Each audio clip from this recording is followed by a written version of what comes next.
Okay, so today we're going to look at how to solve linear systems of equations by substitution.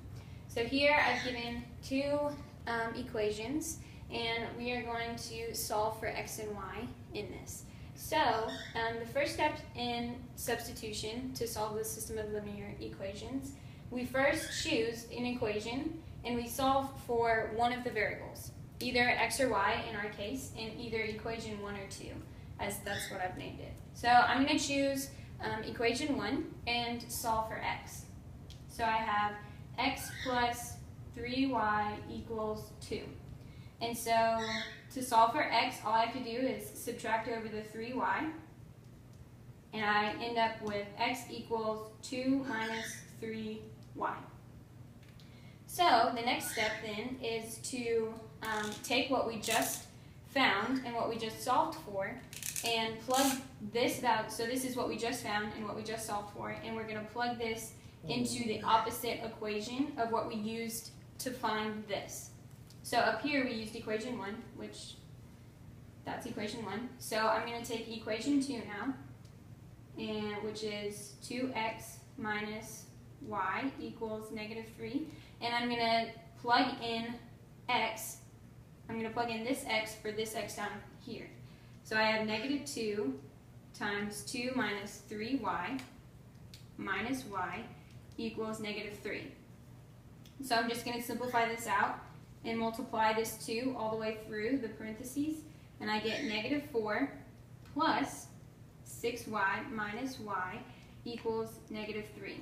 Combining like terms right here, we get negative 4 plus 5y equals negative 3. And adding over this 4 on both sides to solve for y, because now we only have one variable, and now we're just trying to solve for that variable. So we have 5y equals 1. And dividing over the 5, we get y equals 1/5.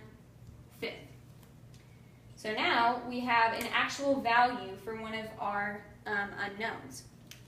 So with that, we can take this known value and plug it into this variable equation. And this is what I'm calling the variable equation because this is one of our variables, one of our unknowns. And it's still in an equation form because there's another variable in here.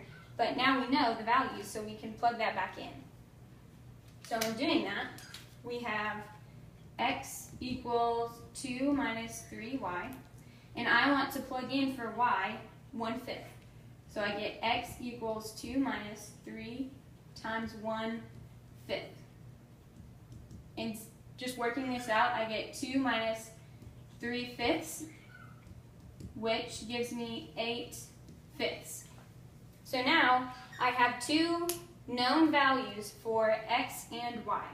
So now, just to make sure that our values are right, we're going to plug both of the values back into both of our equations to make sure that it still holds true. So for the first one, for the first equation, I have minus 2x, for the first equation, we have x plus 3y equals 2. So plugging in my values, I get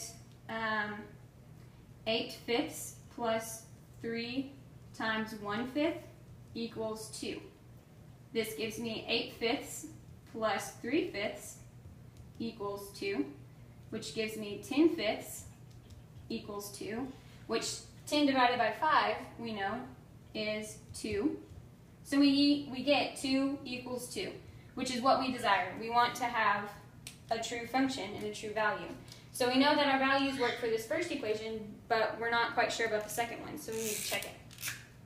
So our second equation is negative 2x minus y equals negative 3. So plugging in our values for x and y, we have negative 2 times 8/5 minus 1/5 equals negative 3. So multiplying the negative 2 through the 8/5, we get negative 16/5 minus 1/5 equals negative 3.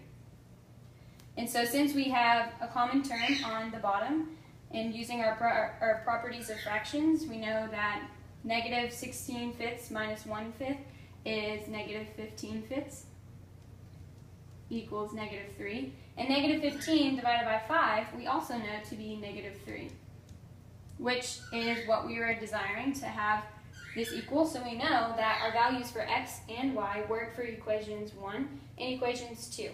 So now that we are absolutely certain that these are our values for these equations, we can now box our answer and know that we have found the values of x and y. So this is how to solve systems of linear equations by substitution.